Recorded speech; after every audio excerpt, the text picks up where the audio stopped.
of kind of zhuzh to it. I made a little spice blend. Then we wrap them, brown them in a hot nonstick skillet just to get the bacon going and start rendering. Then we're gonna transfer them to a 400-degree oven for about 10 minutes and let them finish cooking through. Inside at the center is a quick poached egg, just a couple of minutes on that egg. When it comes out of the oven, you're gonna end up with the equivalent of like an 8-minute egg, you know, because it's buried in the avocado. It's not gonna cook too much more, but you end up with sort of a kind of a happy medium done egg. Now, to go along with this, I wanted to contribute something to an already perfect dish. So I decided I would make a roasted, so it'd be nice and warm, a roasted Pico de Gallo. Now, the elements of Pico de Gallo that are traditional are, of course, red or white onion, jalapeno or serrano peppers, and tomato. I always add lime juice, but basically you just need these 3 components here with salt. So when I'm making cold Pico de Gallo, a great tip is to salt your chilies and your red onion and let them bleed, let their flavors start to weep out a little before you mix in your tomatoes.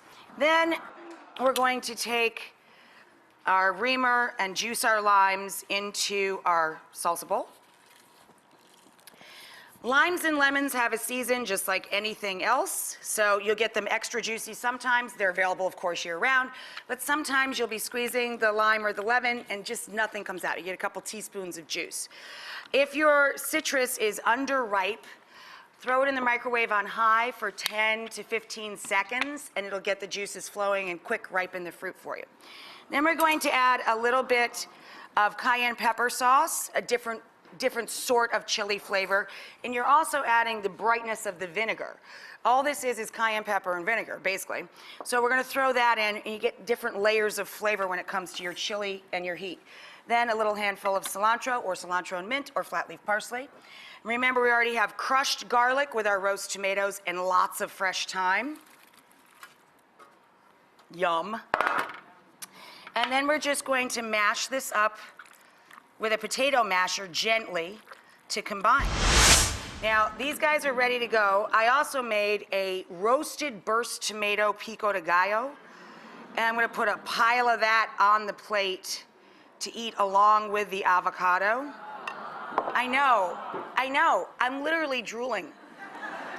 I'm kind of worried it's gonna start oozing out the side.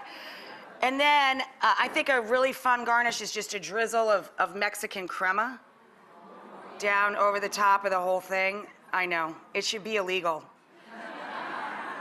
I mean, crazy good and good looking. Here, I'll try and cut one open for you guys so you can see the inside. It's just so adorable. I served a steak knife along with this so you could get into it, but look at that.